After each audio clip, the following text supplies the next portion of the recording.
Ty Brady here with Brady Insurance Marketing and the Ty Brady Way.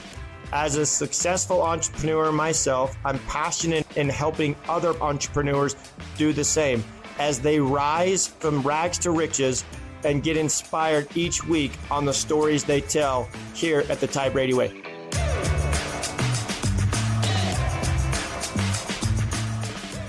I'm excited today to introduce Shantel Reitz to the show. I've been trying to get her on the show for a long time, and it finally worked out. It seems like the day I schedule it, you've got something going on. You've got another event or whatever.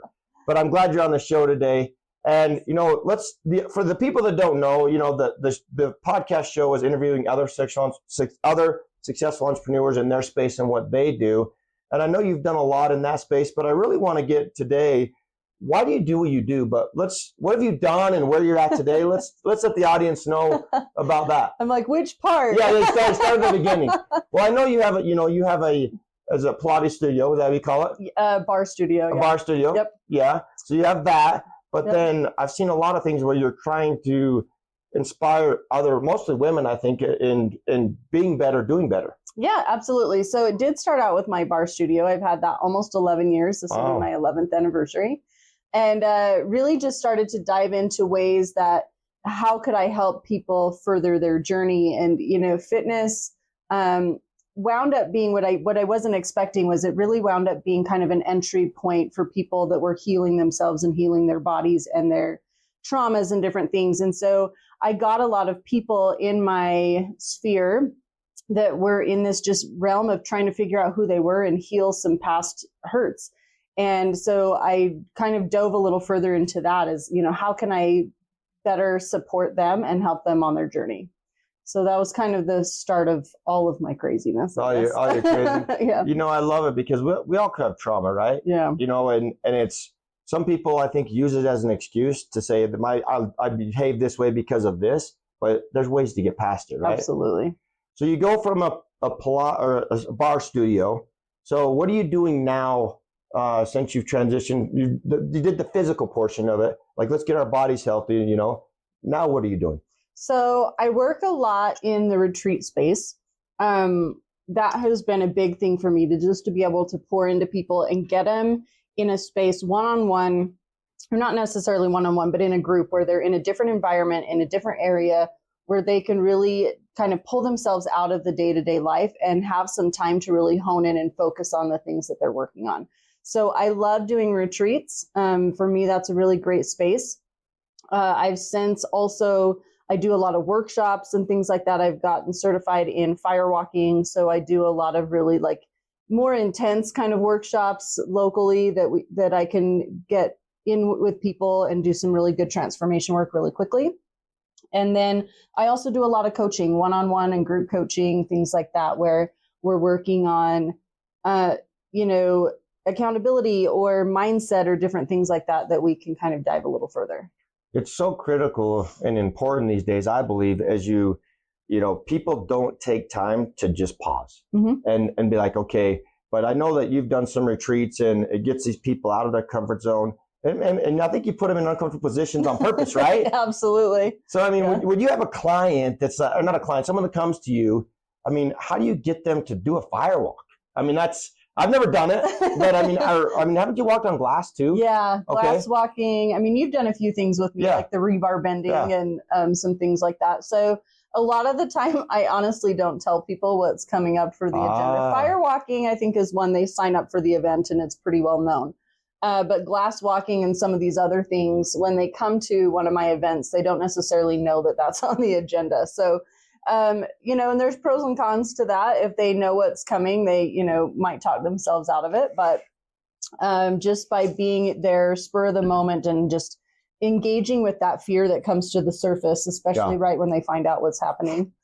I'd be freaking out. Yeah. I still have fears every day where I'm like, I don't want to do this, right? Right. In fact, I'm supposed to be talking on some big stages and I'm freaking out. I can talk into a camera. Right. And Pam's like, Ty, have you scheduled them yet? I'm like, no, I haven't. I got a few more months. Yeah. Because then I got to sit down and write this talk. Am I going to screw up? Or I mean, I talked to hundreds of people, but this is thousands of people. Right. Freaks me out. It's a little different, but just speak from the heart. You'll be fine. Yeah, no, I got it. I mean, it's like, it's easy for you to say, right? It's like, you're like, hey, I get it, right? You're like, I like a little bit more intimate group, but. Yeah. But you know, when we did the rebar bending, I didn't tell you guys we were going to do it. We just. No. Right? It's just. And you put it right there at that vulnerable spot right there where it's really tender and you're pushing, and to see your body, like what you're capable of doing. I mean, it was amazing. Right. So at the end result, I was like, wow, that's impressive, because you would think you could do it with your hands, but it was very impressive. Yeah. And that's really what it comes down to, is putting us in those situations where we can see what the dichotomy between what our brain is telling us is going to happen and the stories that we produce in our head versus the reality of it and what actually happens. You know, belief's such a powerful thing, right? Yeah. So how do you walk somebody through firewalking? Because I know that everybody's giving you objections, right? Not everybody, but and what's the success rate of people actually doing it that come to your retreats? Oh, everyone does. Yeah. So the conversion rate's awesome. Yeah. Like on the back end. Yeah.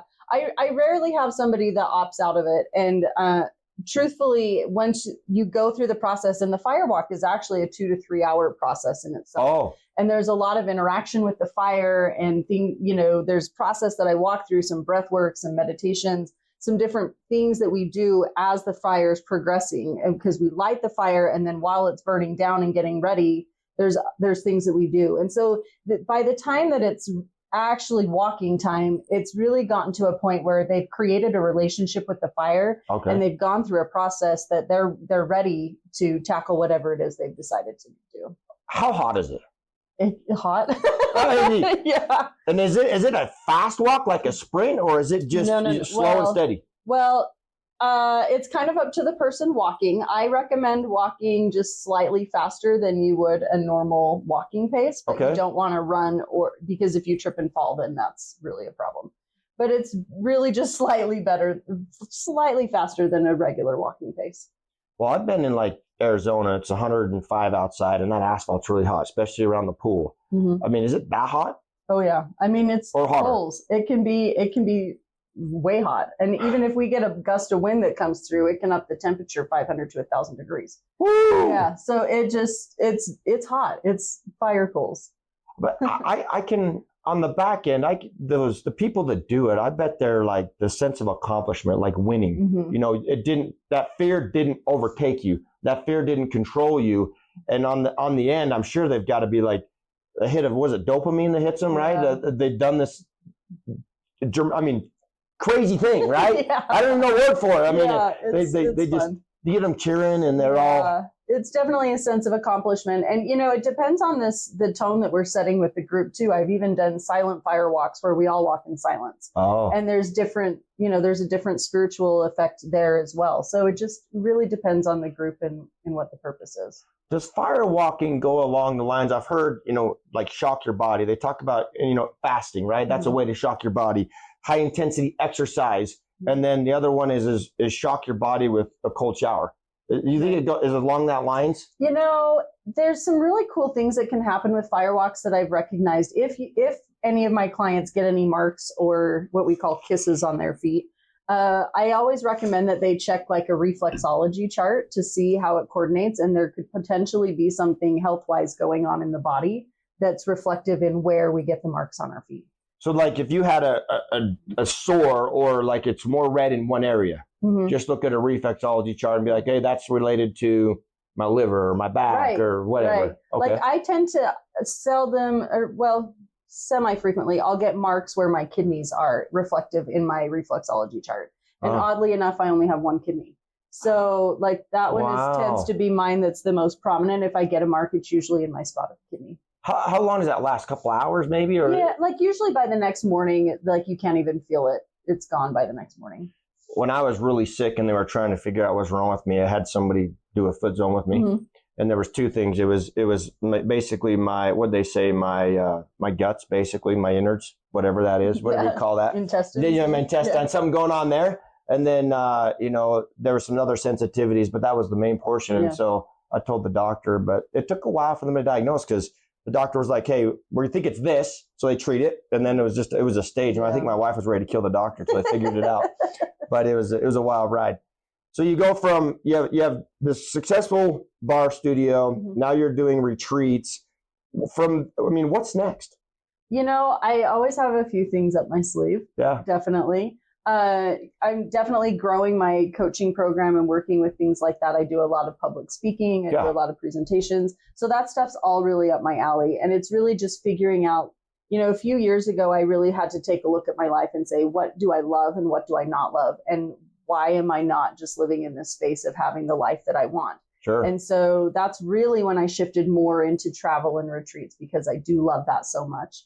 And now it's kind of shifting more into I really want to be present with my family and just start to slow down a little bit. So I'm, beginning to transition some things online and beginning to look that direction and, maybe just take off and retire in another country here pretty soon. I don't know. Well, I can tell you from my perspective, retreats have been phenomenal. I mean, just to go and disconnect and you see a different part of the world, it gives you a sense of what we have. We should be grateful for here. Yeah. I mean, we've seen some crazy stuff. Tell me about was it Kenya?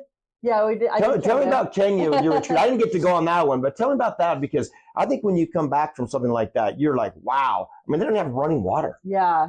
Kenya was a really amazing experience. And I don't often do service projects on my retreats, mostly because I feel like, especially as Americans and white Americans, unfortunately, we go to these other countries thinking we're saving everybody. And there's a big saviorism complex there. Mm-hmm. But this particular one, I have a dear friend of mine that lives in Kenya. And so we were able to go in and help in a way that I knew was going to be effective and productive. And it wasn't something that we were doing just to feel good about ourselves. So we did obviously had some playtime there. Yeah. We went to the beach for a few days. We did safari. But in the interim, we were actually really able to hone in with the kids at school. We were able to take them school supplies, soccer balls. We got there and a lot of the kids are playing soccer with just bound up plastic bags. When you told me that story, I was amazed. Yeah. I like that they just took garbage sacks. Yep. And that's what they're kicking around. Yep. Didn't you tell me that you had like 150 soccer balls, you would blow them up and you were just throwing them out the window to these kids at school? Yeah, it was amazing. Or even just kids playing in their yards. Just as we were driving around, we just kept soccer balls on us and we tossed them out the windows as we were driving around. And when we went and we're starting to work with some of the schools, upon arrival, we found out some of these schools had been without water for months and some of them years. Yeah. And so we were able to come together, pool some money. And, for 2 schools, we were able to get a truck that came and filled their water tanks. And how long did that last? Like you were telling me the water truck was a few $100s, but they really conserve the water a lot. So I'm not sure how long it'll last, but it was just really heartbreaking to watch as we drove the truck in and the kids coming in and drinking the water off of the bumper as it ran off the bumper of the truck as it ran off the truck. They didn't waste nothing. They wasted nothing. Oh, that's humbling. It was just such a beautiful experience. And, we went the other end of the service project that we did. My friend that's over there actually runs an organization. They work with Safe Pads, and it's taking feminine hygiene products to the girls in school, mostly because if they don't have anything, they don't get to go to school. And that's when a lot of the problems arise for them. So we went and distributed the Safe Pads for them. We were able to educate them and give them the products. And, it was a really cool experience to be able to do that. I think you also told me during COVID, didn't a lot of the girls not come back because they were pregnant, right? A huge number of girls. And I don't remember the statistic, but it was a huge number, like 40 or 50% of the girls that didn't come back because they got pregnant during COVID. Are they not allowed to go to school? Or is this something that they're like, listen, now this is now my lifestyle. This is. Yeah, it's kind of a combination. I think. Oh. Yeah. Maybe embarrassment or just like, hey, this is where it is. Now that they're having to raise a baby or they just can't take the baby with them to school and it just shifts their life. So. Wow. Yeah. See, that's where I'm saying that gratitude, that humility, that like, hey, what we have, we should appreciate what we have here. I haven't done a service project with you, but we've just done fun retreats and done all kinds of cool stuff. But you guys talked about that a lot at our last retreat. So you're going to continue to grow, people going on retreats. What type of coaching is involved, or if somebody comes to you coaching, and I think it's important to have an outlet, whether it's somebody in your space or just an outlet to say, hey, this is what I'm dealing with. Maybe they have some insight on how you can overcome certain things, because again, we all have trauma, right? Right. And I don't want to use that as an excuse for the way I behave. I just want to be able to do better and give back. But what do people come to you for? I work a lot with people. I try to work full spectrum. And it's funny because I used to have all of these different things really separated and siloed in my life. Like I worked health stuff with my people at the studio, and I would work life coaching with certain people and business coaching with others. And the more that I did that, the more that I actually found they're very much intertwined and you can't really separate them. Yeah. And so I've switched over to doing more of a whole approach for people, where we're working on not only our health and our lifestyle, but our mindset as well as business. And how that winds up in business really winds up being more branding and marketing kind of messaging, where I help people figure out who they are as a person and how to really allow that specialness about them to help them shine in their business. But also it's a lot of mindset stuff.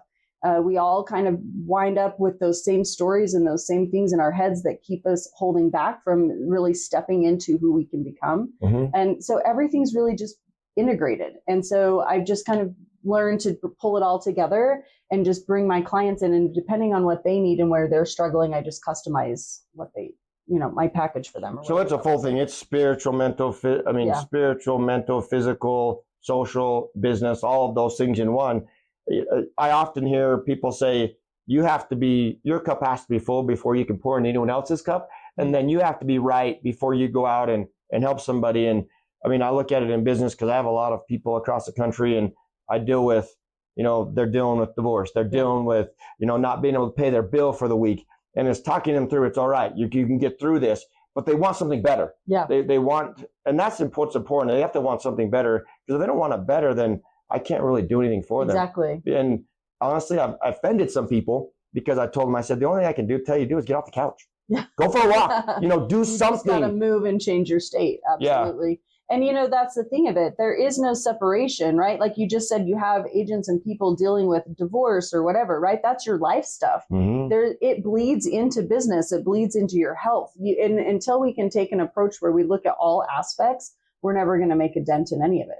Yeah. If it's separated. So I agree with that. One thing I've learned is people say this, they're like, you can always go out and make more money, mm-hmm. right?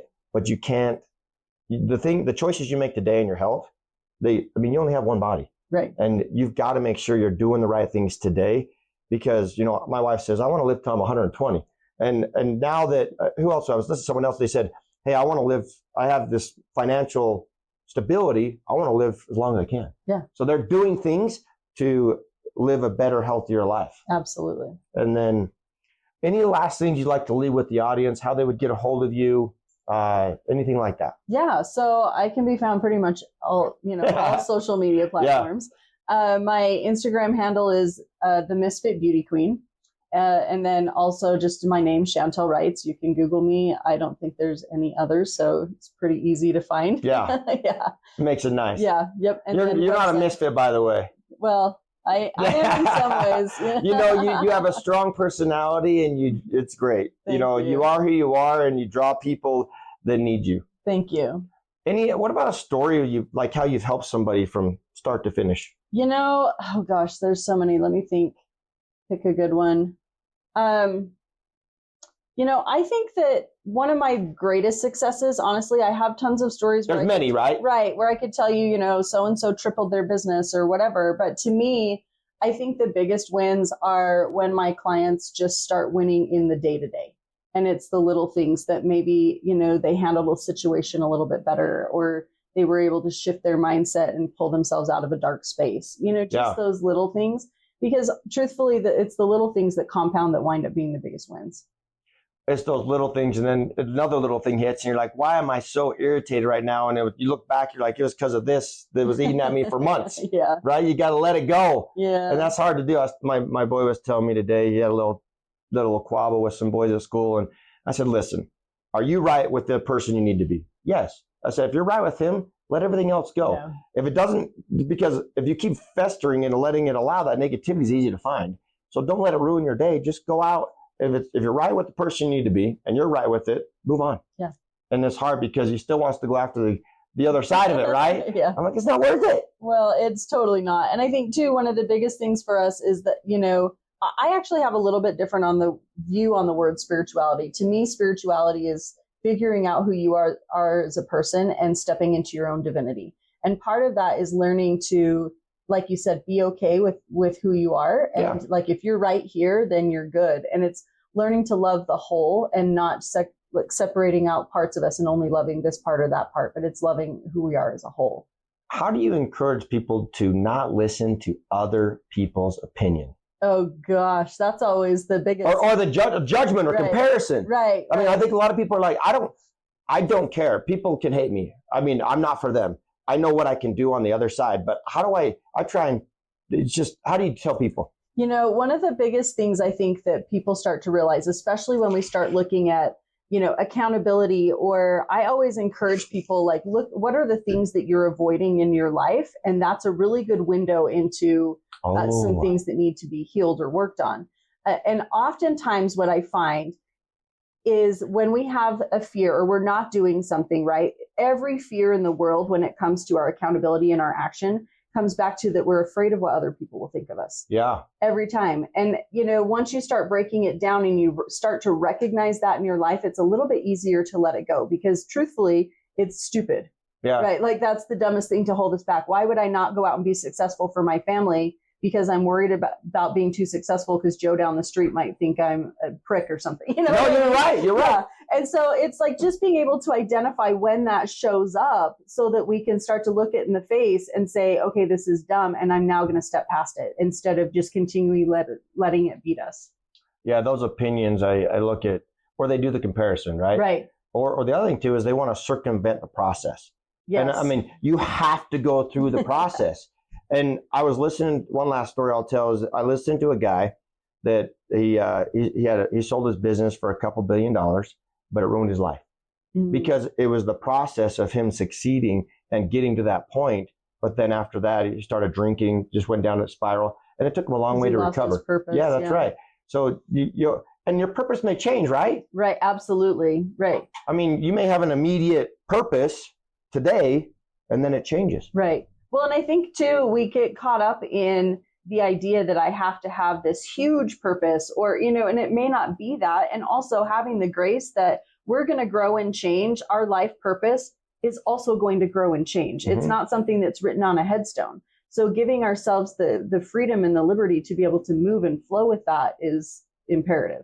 It's like the stepping stones. You have a bar studio, you started doing retreats, you started doing coaching, and now you're like, okay, I really, really like this. Yeah. And you hear that story if you never work a day in your life when you find that purpose and that passion. Yeah.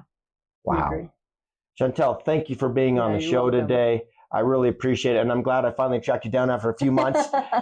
Last thoughts, and then we'll wrap this up. Last thoughts. My biggest thing is just to release all of the fears, all of the limiting beliefs you have, and just be able to step in, figure out what it is that you love, and just create your life around that, because you can absolutely have everything you want to do. Absolutely. As always, share, like, and subscribe, and we'll catch you on the next one. Thank you for listening to another episode of the Ty Brady Way. As always, share, like, and subscribe. Go to Instagram at ty.r.brady. And as always, love hearing from you. And let me know what you want to learn on the show or what you'd like me to bring up on the show. Thanks. You can find the Ty Brady Way on Instagram as well as Facebook. To stay connected with giveaways and Ty himself, go ahead and follow at ty.r.brady on Instagram as well as Facebook. This podcast was recorded, edited, and produced by Whitney Faith Media Marketing. And the theme music is an excerpt from Hot Chicken of the Woods by Isaac Joel.